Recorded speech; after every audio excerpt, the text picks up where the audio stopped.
Pucha, que si no me invita, bueno, ya no respondo nomás. Matías, dale, responde. Dale, dale. Es que el encuadre, además de proporcionarle un soporte a la terapia y dar como el primer paso de formalidad, Ujú, también genera o sea, el primer vínculo con el paciente o con o en un caso un niño con la familia. ujú, ujú, Como el paso primordial para generar la alianza terapéutica de la que hablaban algunos autores. ujú. Entonces, como súper importante en la primera sesión dar el encuadre, o si no, como que no tiene una dirección, por decirlo así. Como que no hay ¿cómo Mm, decirlo? Es que no quiero repetir encuadre porque, pero al final lo que hace es como claramente cuadrar la terapia, pues. sí. Entonces, si uno no tiene un marco de referencia, no puede partir nada. Mm, Pero más allá de eso, lo importante es como que genera el primer vínculo, mm. como el primer acercamiento directo con la persona. Matías, en tu respuesta dijiste algo que es clave, que se llama alianza terapéutica. ¿Mm? Quiero preguntarte a ti y al resto qué entienden por alianza terapéutica y que justamente le diste en el clavo porque está muy vinculada al encuadre. ¿Puedo responder? Sí, dale, dale. La alianza terapéutica es una relación que se da entre las tres partes que conforman una terapia, que sería el espacio terapéutico, o Ajá, sea, el lugar, ya sea la institución o la consulta privada, ujú, el consultante y el terapeuta. ajá, Y se supone que la idea de una alianza terapéutica es que sea un trabajo en conjunto y que mm, no sea como unilateral, perdón, como solo de un lado, como una demanda que conteste el terapeuta como si fuera un médico, mm, sino que sea algo, una construcción, por decirlo así, mm, algo que se da entre todas las partes que están involucradas mm. y que además también es como la base para la terapia. O sea, si no hay alianza terapéutica, como que no hay trabajo, por decirlo así. Muy bien. La alianza terapéutica, como para poder complementar lo que tú señalas, Matías, tiene que ver con, se podría llamar como con los aspectos conscientes, ¿m? De por qué uno está ahí, ¿m? ¿Qué es lo que uno quiere trabajar? ¿Sí? Entonces la alianza terapéutica en algún punto es como tu mapa de ruta. ¿M? Así que bien, bien, súper. Ya, pues sigamos. ¿Qué otras cosas nos dice si quiero campo? Chun, chun, chun. Profe, no recuerdo si sale en el texto, pero también el encuadre funciona para que se instale la transferencia del paciente hacia el analista, entonces así poder acceder a su material inconsciente. Ujú, ujú, ujú. Eso, es como que instala el campo donde se va a desplegar todo el análisis. Ajá, ajá. Ujú. El encuadre es muy interesante porque tiene que ver con algo que a veces las mismas personas tenemos que trabajar en nuestros propios procesos psicoterapéuticos, ¿m? Que tiene que ver con los límites. Eso es también el encuadre. Yo por eso les pediría, no es obligatorio en la cátedra, pero que leyeran el texto de la Margaret Little, ¿m? Porque ahí Winnicott tenía una postura bien especial en términos de poner límite en el trabajo, por ejemplo, con pacientes que presentan un funcionamiento más limítrofe. ¿M? El encuadre es aquello que permite que haya cierta estructura y continuidad a pesar de lo que pase. De lo que pase estoy hablando, no en términos que golpea a mi analista, ¿cachai? Como, no, ¿sí? Pero, por ejemplo, si un paciente, no sé, está poniendo más en juego su agresión, ¿m? ¿Sí? Termina la sesión. Pero ambos sabemos que nos vamos a ver la próxima semana y que ese horario va a estar disponible para él o para ella, ¿sí? Independiente de lo que se puso en juego en términos de afecto en la sesión. ¿M? Entonces también el encuadre entrega esa estructura. En el mundo Ayuda a real, disminuir la ansiedad. ¿cómo? Ayuda a disminuir la ansiedad, profe. Ayuda a disminuir la ansiedad, ¿verdad? Quizá en el mundo común y corriente, si yo soy muy pesada con alguien, es alguien quizás no me quiere volver a ver. ¿M? Pero la gracia de lo que podemos ofertar los terapeutas es que nosotros sí brindamos el espacio para volver a verlo y para pensar. ¿Qué fue lo que se puso en juego en esa sesión? Ese carácter de continuidad es lo que también permite el encuadre. Y por otro lado, el encuadre también te ayuda en términos de transgresión. Cuando los analistas, cuando los terapeutas vemos que hay algo que no está como transgrediendo, poder como recordar el encuadre nos ayuda mucho también a evaluar, por ejemplo, criterios de realidad. ¿Mm? ¿Sí? Entonces el encuadre tiene un aspecto que es muy técnico también. ¿Mm? ¿Sí? Otro ejemplo, imagínense, ustedes atienden una hora a alguien y ese alguien, no en una sesión, en la mayoría de las sesiones, ya casi terminando, se extiende y ustedes lo tienen que atender media hora más. ¿Mm? Hay algo del encuadre que no se está respetando, porque era, ustedes habían dicho en un comienzo, que era, o sea, por sugerencia mía, evidentemente, que era una hora. ¿Mm? Entonces también va a ser importante, va a ser un material clínico ese, que nos ayuda a pensar, bueno, ¿por qué con este paciente me estoy pasando media hora y que de él se pone en juego que también se pasa la media hora? ¿Mm? ¿Sí? Muchas veces, y por eso les digo, hay algo del encuadre que tiene que ver mucho con el poner límites. ¿Mm? Porque a veces, por ejemplo, yo lo que he visto harto como en terapeutas más jovencitos, es que tienen la sensación de que la sesión tiene que terminar de una manera, así como ideal. ¿Mm? Como aparece en los libros. Entonces, como que muchas veces pueden tender a extenderse en la sesión, justamente como para dar un cierre, como el mismo terapeuta espera que debiese ser un cierre. ¿Mm? Ojo, estoy hablando, quiero como distinguirlo de lo que son las intervenciones en crisis. Es muy probable que una intervención en crisis nos demoremos mucho más, ¿sí? Pero no es lo mismo una intervención en crisis que en una ocasión nos pasemos versus a que todas las sesiones nos pasemos del tiempo con el mismo paciente. Hay algo del encuadre, el encuadre como el aspecto técnico del encuadre, ¿verdad? Que nos puede ayudar a pensar o analizar ese exceso que se nos está haciendo difícil regular tanto para el terapeuta como para el paciente. ¿Mm? ¿Sí? Ya. ¿Cuáles son los objetivos de la entrevista inicial?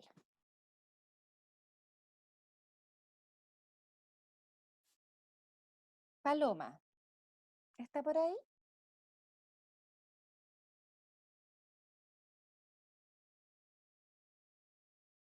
Sí, profe, aquí estoy. Muy bien.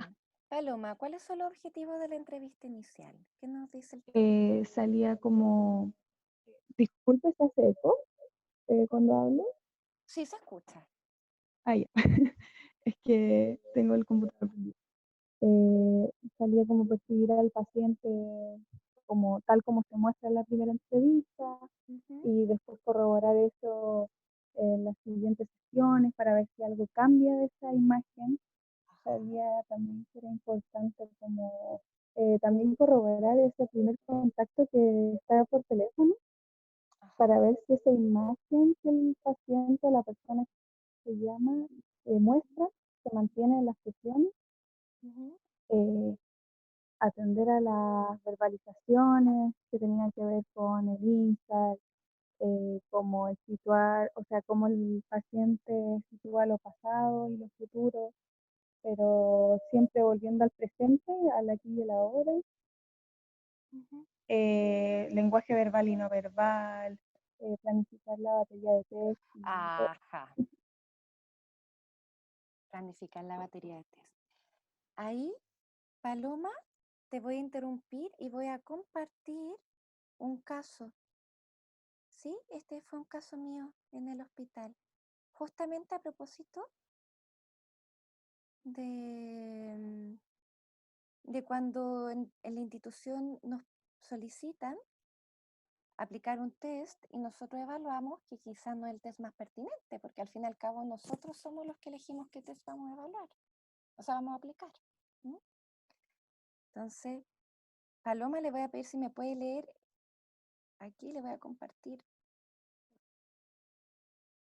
¿Se ve? Ya. dice caso clínico.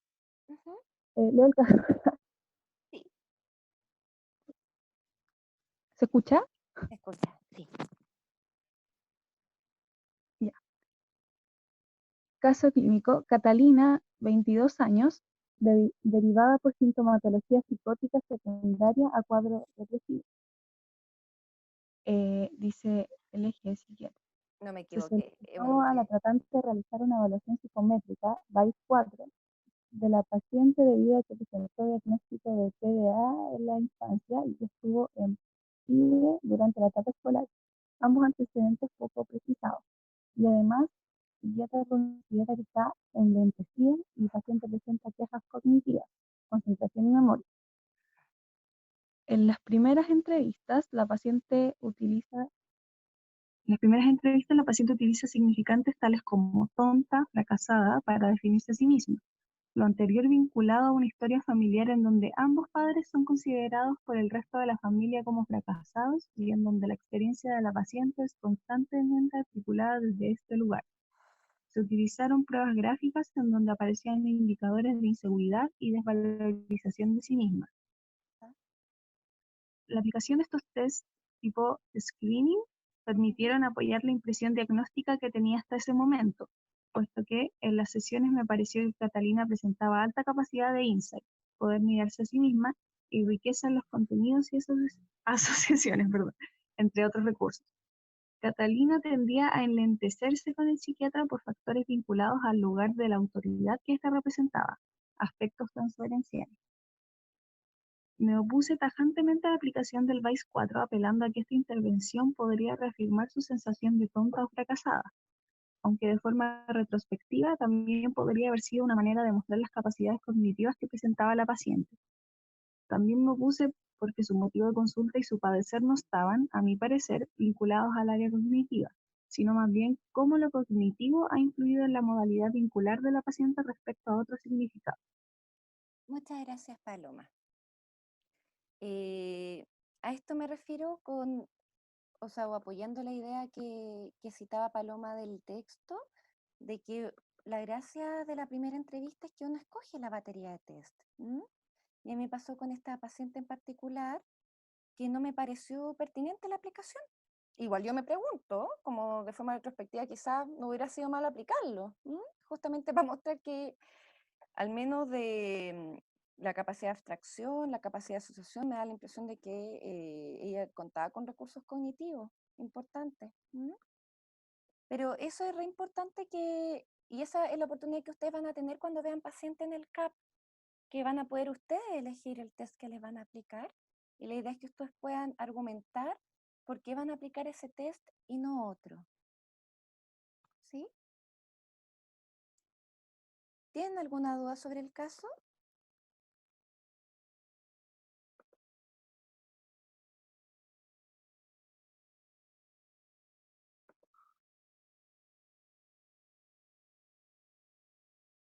¿Profe? Profe, Dale, Isa.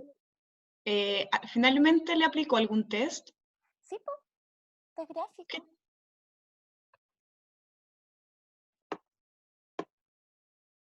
Sí. Esa era mi pregunta nomás, dale, Nicole. ¿Te acuerdas que en la partecita salía que se había aplicado como test tipo screening? Test gráficos que aparecían como algunos indicadores, como de valorización de sí misma. Sí, eso fue como a través de los test. Sí. ¿Alguien más? No, yo quería decir que es que igual quería, o sea, destacar así, como que no necesariamente siempre hay que hacer un diagnóstico donde se diga ya esta persona tiene tal trastorno.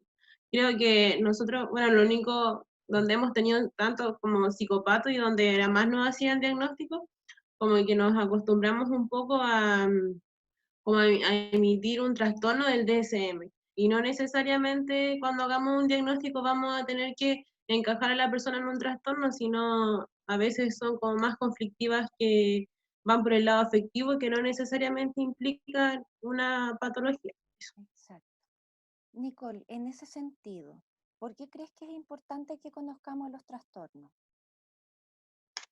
Eh, eh, precisamente para hacer esa diferenciación de cuando una persona realmente tiene un trastorno y, bueno, ahí va la ayuda, va la de terapia junto con el psiquiatra también, pero a veces no necesariamente esa persona va a tener un trastorno psicopatológico, por lo tanto, ahí yo creo que la pega del psicólogo es más importante para tratar precisamente como lo que aqueja a la persona, por el malestar.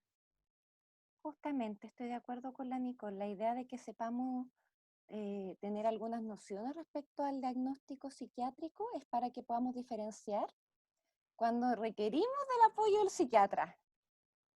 Tal cual, por ahí va Nicole, eso es.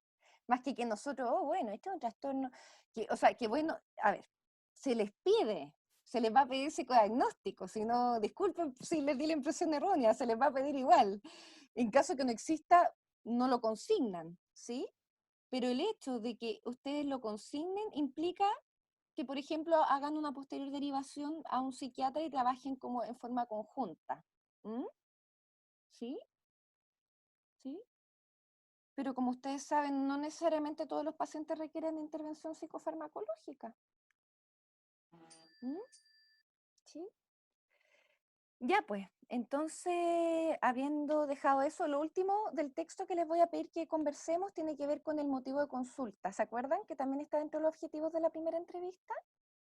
Y se hace una distinción entre, yo creo que ustedes lo han requete estudiado, pero para sintetizarlo. Motivo de consulta manifiesto y latente. ¿Cuál es la distinción?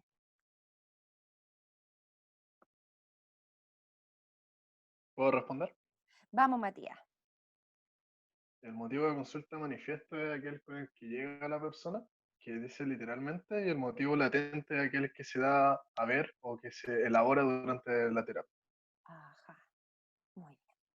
Porque, por ejemplo, imagínense, yo llego y a la Nicole es mi terapeuta. Hola, pucha, vengo porque todas las mañanas se me hace muy difícil ir al trabajo.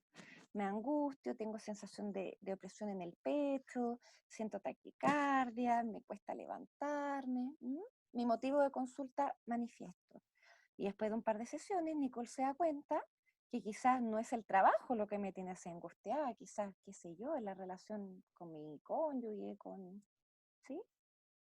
Entonces, el motivo latente tiene que ver como con cuáles son las coordenadas desde las cuales se está erigiendo el motivo de consulta manifiesto. ¿Mm? Yo me puedo quejar de algo, pero quizá en el fondo me está pasando algo que se me está haciendo difícil ver en ese momento de primera aproximación. ¿Mm? Y recuerden que la psique tiene esto tan especial de que de alguna u otra forma trata de lidiar con aquello que es más tolerable. ¿Mm? Generalmente lo que a uno le problema es aquello que es más tolerable que lo que realmente genera más malestar. ¿Mm? Bien, pues Matías. Entonces, bueno, me alegro que hayan leído el texto. Si no lo han leído, vuelvan a leerlo, o sea, léanlo. Y lean los 3 textos de Winnicott que les subí, que es Vivir creativamente, el concepto de falso self y psiconeurosis de defensa. Son cortos y son bien interesantes. ¿Mm? Ya. Entonces, vamos a ir con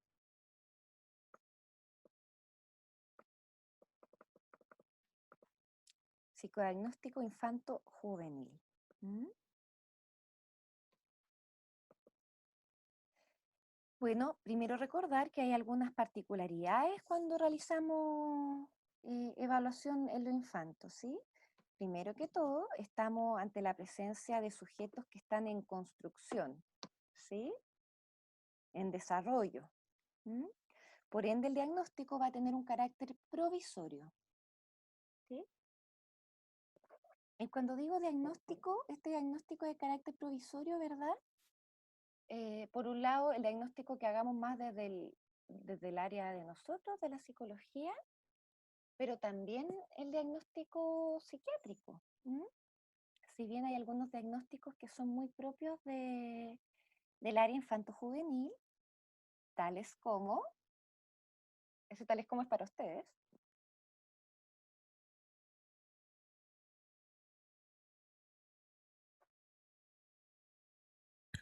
Trastorno del espectro autista.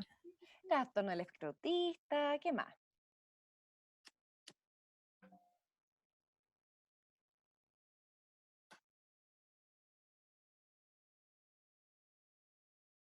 Trastornos del desarrollo, del lenguaje.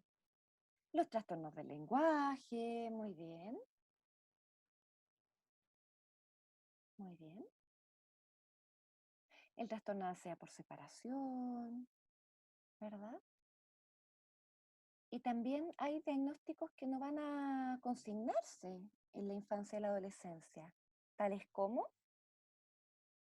Los trastornos de personalidad. perfecto, muy bien, muy bien. Excepto uno, ¿cuál sería? Que tiene otro nombre, ¿eh? Es como la continuación. ¿El de la personalidad antisocial o no? ¿Cómo se llama en el infanto juvenil?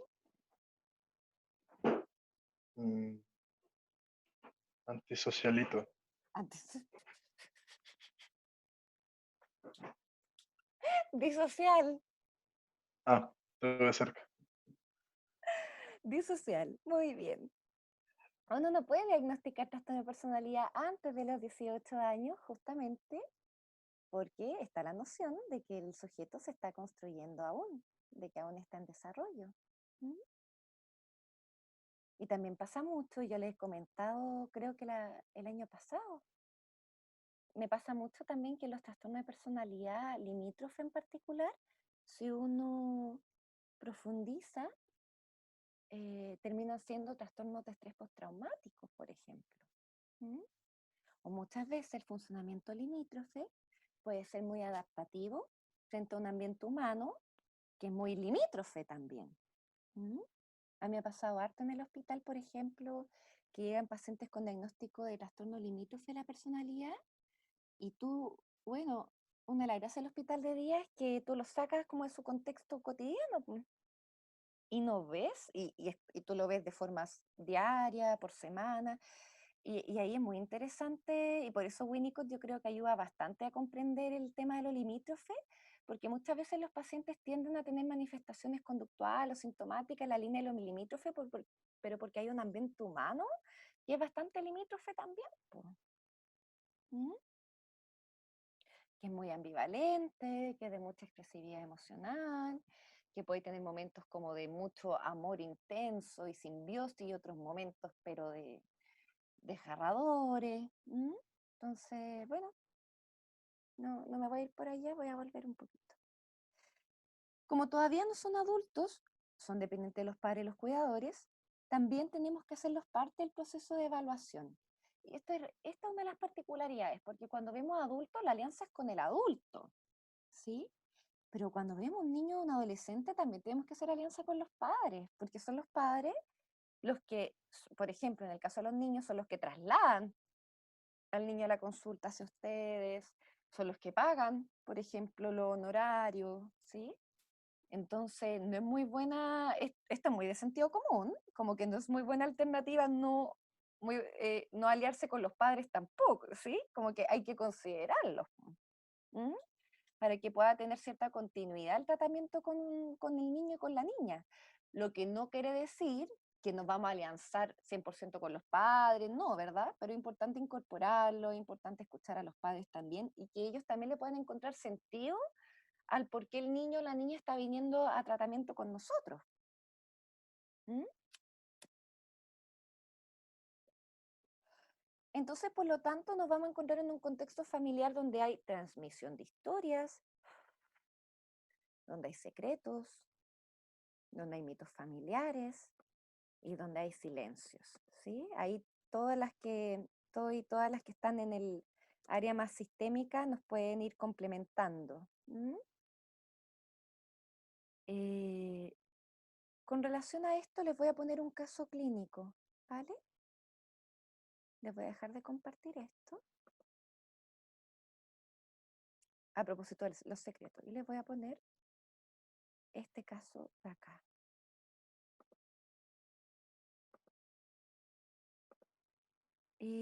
María Fernanda, Sí, ¿Leo? hágame los honores y léame ahí qué es lo que aparece. Ya el tiro. La chica llega por derivación del colegio debido al malestar e incomodidad en el contexto escolar notificado por la paciente.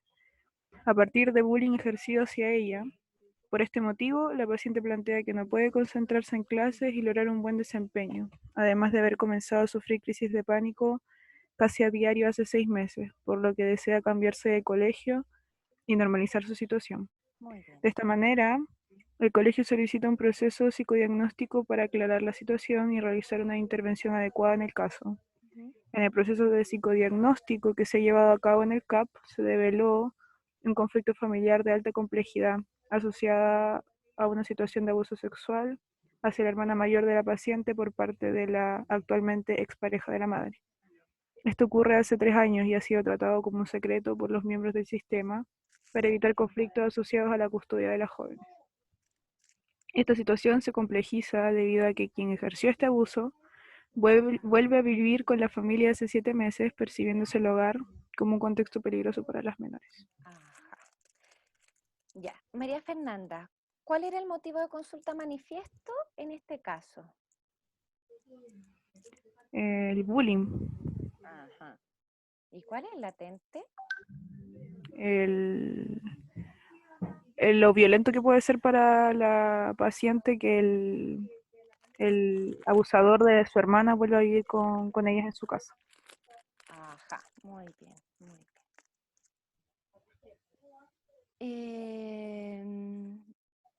¿Qué le llama la atención del caso?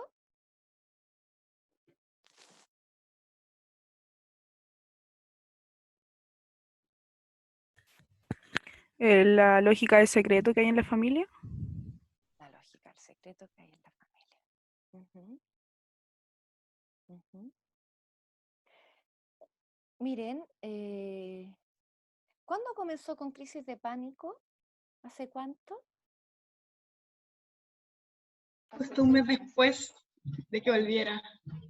Justo un mes después de que volviera. Sí.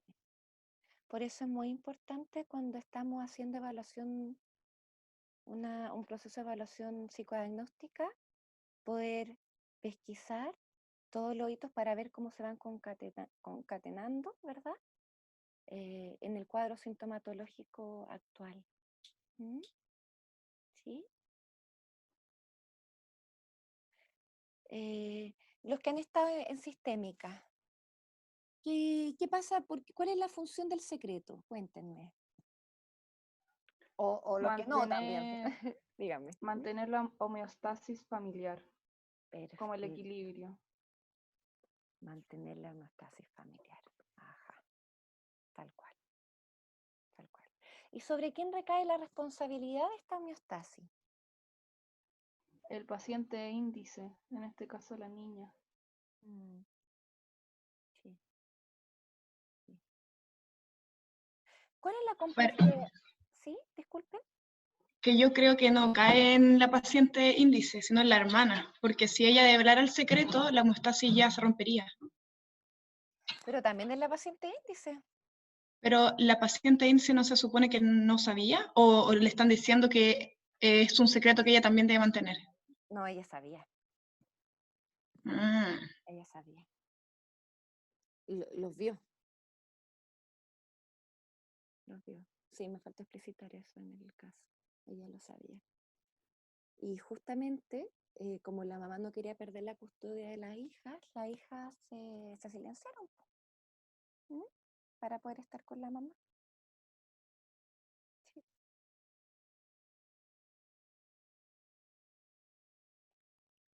¿Por qué sería esto una situación de riesgo?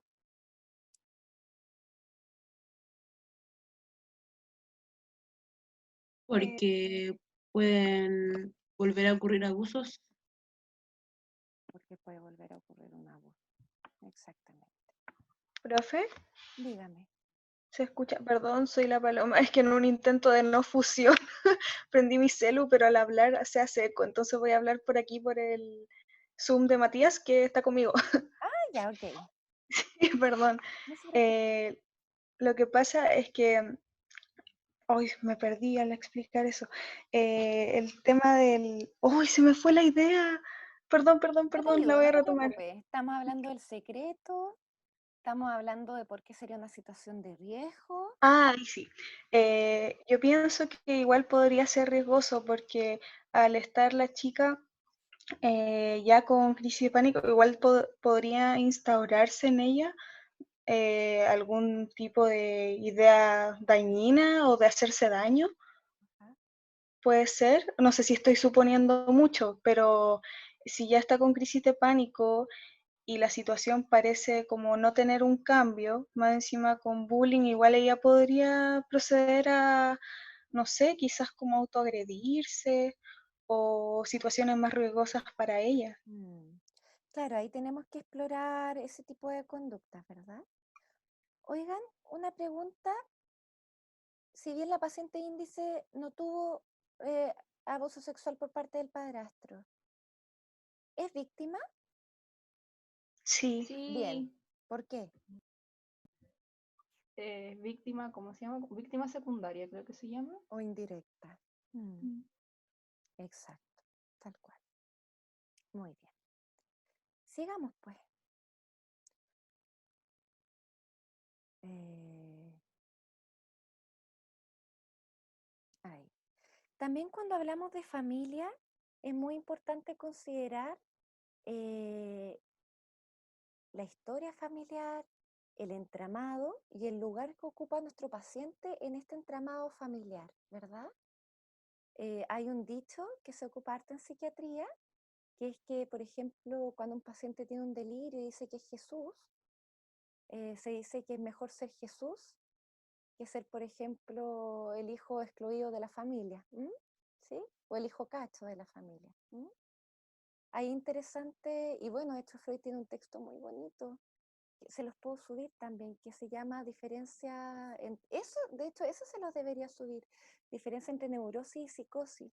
Y él no dice, Freud no dice que la neurosis es mejor que la psicosis. Freud lo que dice es que son dos modalidades de solución frente a la realidad. No dice que una es mejor que la otra. Dice que son distintos modos de resolver como conflictos que pudiesen encontrarse en la relación con la realidad. Entonces es importante que conozcamos también en esta evaluación psicológica que hagamos cuál es el lugar que ocupa nuestro paciente en el entramado, ya sea, no sé, qué sé yo, el paciente que es como súper chistoso, que es como medio payaso, ¿verdad? Que quizá le cuesta harto regularse, ¿sí? Y ahí es importante poder conocer a la mamá.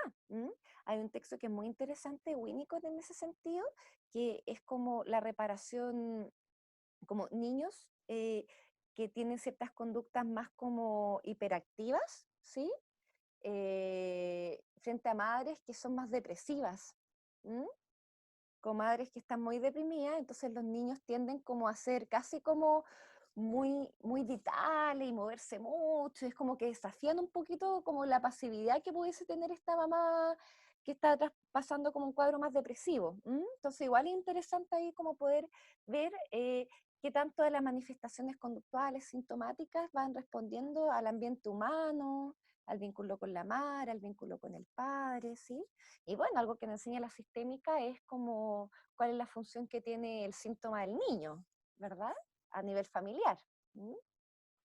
Como en algún punto este síntoma va a soportar cierta homeostasis, cierto equilibrio, que las familias muchas veces sin quererlo buscan mantenerlo. ¿Sí? Eso.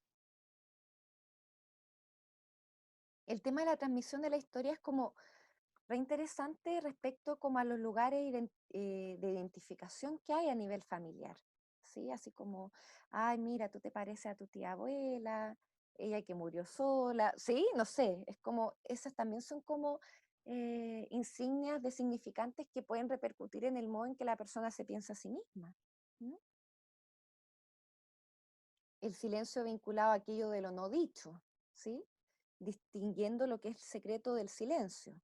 El secreto tiene algo del pacto entre medio, es como de esto no vamos a hablar, y el silencio es aquello de lo que simplemente no se habla, pero que también es evidente.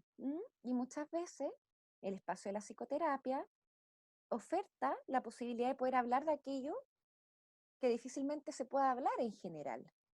¿Mm? Profe, ¿Sí? pero en el caso de, por ejemplo, no sé, ya una situación de abuso contra la paciente, que tenemos entendido que nosotros tenemos la obligación de denunciar si tenemos, si sabemos que hubo abuso hacia un niño o un menor. Ujú. Pero, por ejemplo, eh, estoy tratando de pensar cómo sería el momento de decirle a esa niña o ese niño que voy a tener que develar el secreto familiar que tanto se ha guardado. Cómo develar eso, cómo tratar esa temática. Igual siento que es complicado porque es difícil asegurarle, por ejemplo, que después de develar el secreto va a haber un ambiente seguro o no se va a enfrentar con la persona a la que cometió el abuso. Ajá. Le voy a preguntar al resto, ¿qué harían en el caso de que les pasara la viñeta que leímos hace un ratito atrás? ¿Qué harían?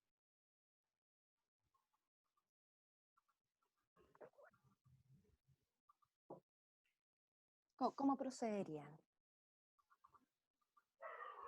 Por ejemplo, lo primero que yo pienso es que claro, al decirle a esta persona el secreto ya no va a estar, igual podría de igual forma instalar, no sé, alguna situación de crisis para el niño o la niña, porque igual qué miedo. Pues. Entonces, desde ahí lo pregunto, como cómo tratar eso o cómo asegurar eso para que también el chico o la chica pueda mantener cierto nivel De bienestar. de sentirse seguro. Mm. O sea, efectivamente, cuando encontramos un secreto y como el que vimos en la viñeta anterior, como nos recordaba alguna, no me acuerdo qué compañera, ¿verdad? Efectivamente el secreto tiene una función. ¿Mm? Y romper el secreto tiene efectos, por algo el secreto está, o si no, no estaría. ¿Mm?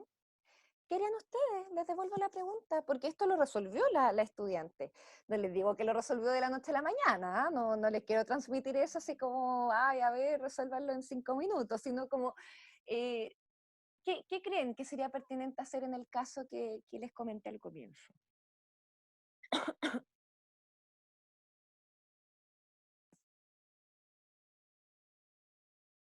¿Qué harían con esta develación del secreto? Quizás como lo que pasa es que la persona que va a a la consulta es la hermana.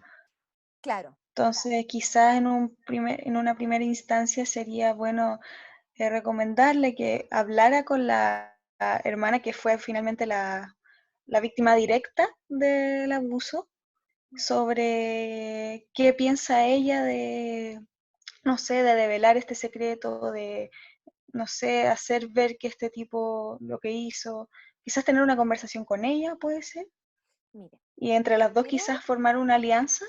lo primero que hay que hacer es clarificar qué sabe el adulto responsable.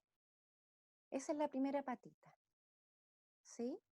Porque lo que no nos queda claro en la viñeta, y que por algo está redactada así, es si sabía o no la mamá. ¿Mm? Y de hecho, efectivamente, la mamá sabía. Y por eso el padrastro salió de la casa. ¿Sí? Es decir, ella tomó una medida. ¿Mm? Solo que el padrastro vuelve, por lo que recuerdo, era por problemas económicos, vuelve a la casa. ¿Mm? Ah, y porque tenían otra hijita en común más chiquitita. Ok, las niñas, la joven le desvela esto. ¿Qué es lo primero? Hay algo, ¿se acuerdan cuando hacíamos el encuadre? Creo que fue la Camila o la Carolina, no recuerdo, que decía como, bueno, la idea es que tú te sientas cómoda, que me cuentes lo que a ti te vaya pasando, excepto cuando lleva a Luis en una situación de riesgo. ¿Se acuerdan? Que era parte del encuadre. Entonces voy a preguntarle a alguno de ustedes. Matías Espinola, ¿está por ahí? No, fue al baño. Fue al baño. Ya, Matías Miranda, ¿está por ahí? No, fue a la cocina. Ya, me están agarrando con chuleteo. Ya, el que dijo que fue para la Dígame. cocina. Dígame, ¿qué haría usted? Disculpe, estaba leyendo el texto. ¿Qué haría yo en qué situación? Oh, pero ¿cómo? ¿En qué situación es la que estamos conversando, pues? Sí, Ubícate. ¿me podría repetir esa situación? Ya, no se preocupe, no se preocupe. A ver, vamos a ir con otra persona. Oh. Michelle, ¿Cuál era la pregunta, profe? ¿qué haría en la situación de que la paciente de 14 años que le dice que volvió a vivir el agresor sexual de su hermana a la casa y está hace 6 meses con crisis de pánico y le devela esto, que es un secreto? ¿Qué haría usted? Uf. Uf, No sé, se me ocurren me encantó Se me ese ocurren uf, como Carlos. sesiones en conjunto con la familia. Ya, ok. ¿Qué haría? Ok. Está la mamá, está el padrastro. ¿A quién citaría? Citaría a la paciente ¿Ya? y a la mamá Y a primero. la mamá. Ok. Y antes de citar a la mamá, ¿qué le diría usted a la paciente? Porque como decía la Paloma, cuando se rompe el secreto, y el secreto tiene una función, no es cosita fácil, pues. ¿Qué le diría a la paciente? ¿De por qué va a citar a la mamá a hablar este tema?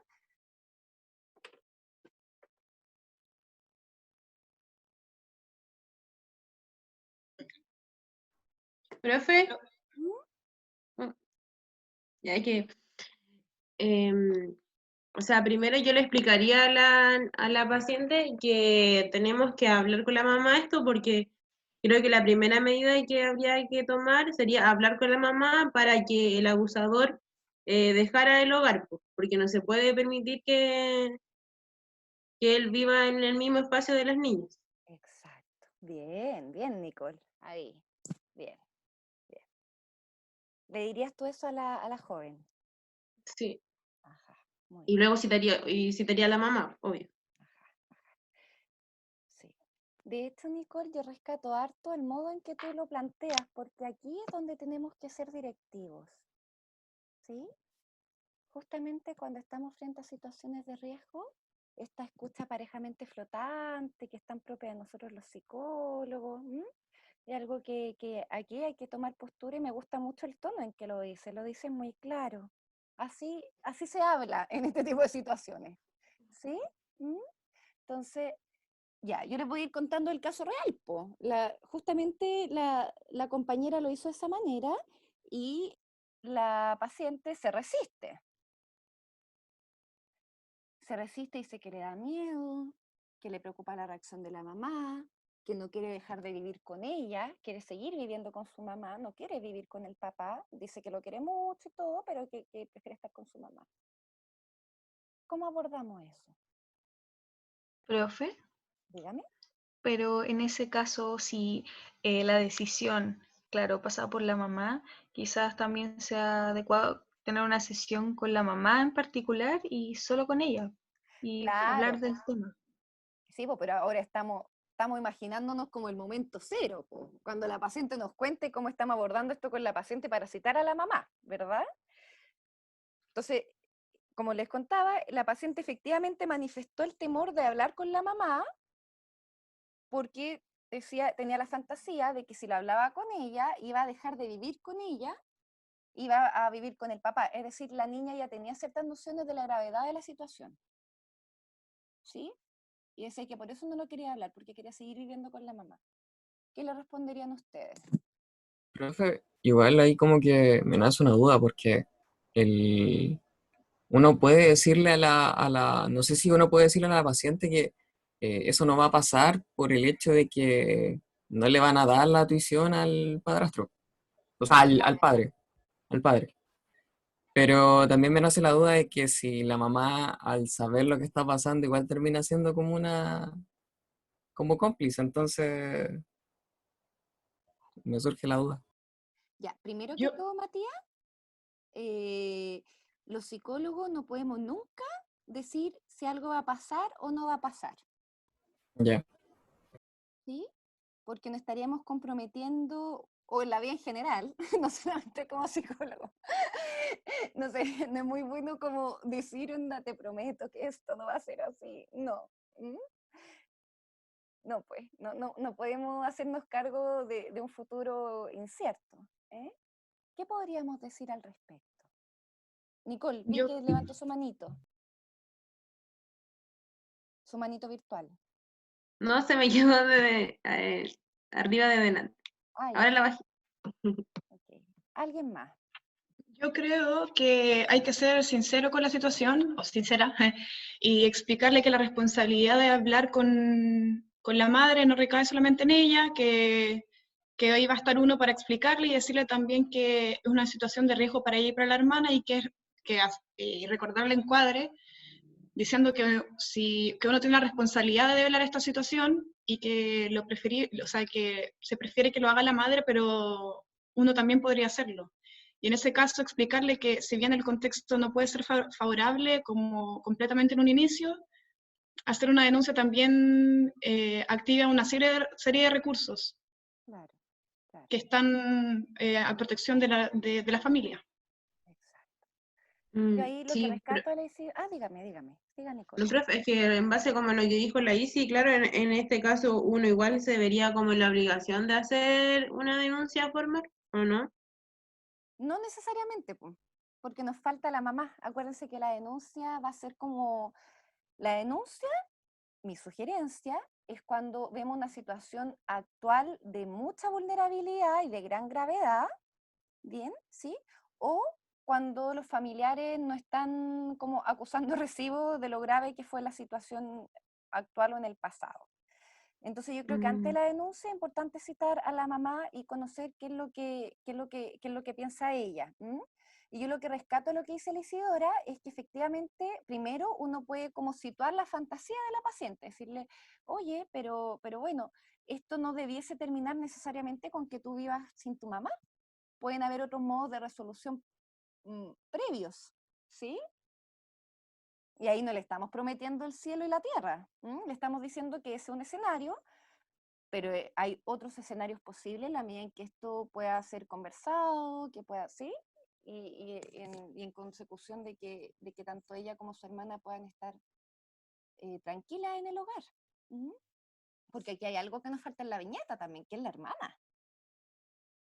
De la hermana no sabemos nada, ¿sí? Entonces, bien, Isi, es importante ahí como contextualizarle, ofrecer el mismo espacio de psicoterapia, ¿verdad? Decir, mira, yo puedo citar a tu mamá, lo podemos conversar entre las tres. ¿Mm? Si es que a ti se te hace como difícil conversarlo con ella, o qué piensas tú crees que lo puedes conversar con tu mamá previamente. ¿Mm? Pero es importante que yo pueda hablar con tu mamá para conocer un poquito cuál es la postura de ella y que tú también y tu hermana se sientan como más cómoda en el hogar. ¿Mm? Así lo manejó la compañera, ¿ya?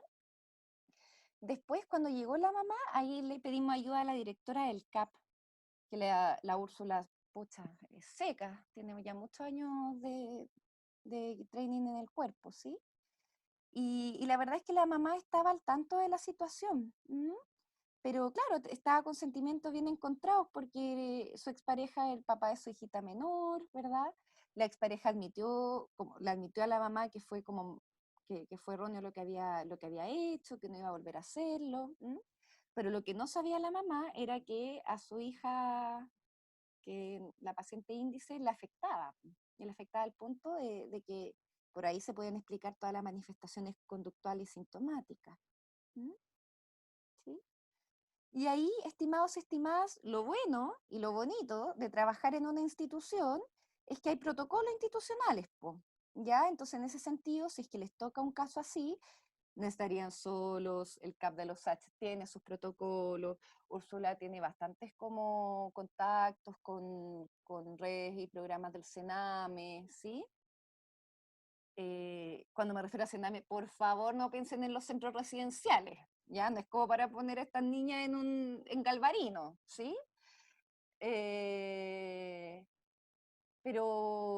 Pero efectivamente ahí la compañera tuvo que redactar un informe situacional, enviarlo al PRM, ambas niñas fueron derivadas, disculpen, al PRM, que es el programa de reparación y maltrato. El padrastro esta madre le pidió al padrastro que volviera a salir de la casa, ¿verdad? Acordaron ciertos espacios para que pudiera ver a la hija menor de forma supervisada, ¿sí? Entonces, más o menos esa fue la resolución del caso, ¿ya? Fue al menos favorable, de lo que nosotros alcanzamos a hacer el seguimiento también, ¿sí? Porque después pasó a otro dispositivo. Eso. Oigan, ¿quieren un break? ¿Y seguimos? Sí. Ya. Vamos a ir a un break de unos, a ver, son las 11:07. ¿Les parece que nos veamos a las 11:20? Ya, Ya, profe. Ya, pues nos vemos en un ratito. Voy a dejar de grabar. Eso. Ya, nos vemos en un ratito. Chao, chao.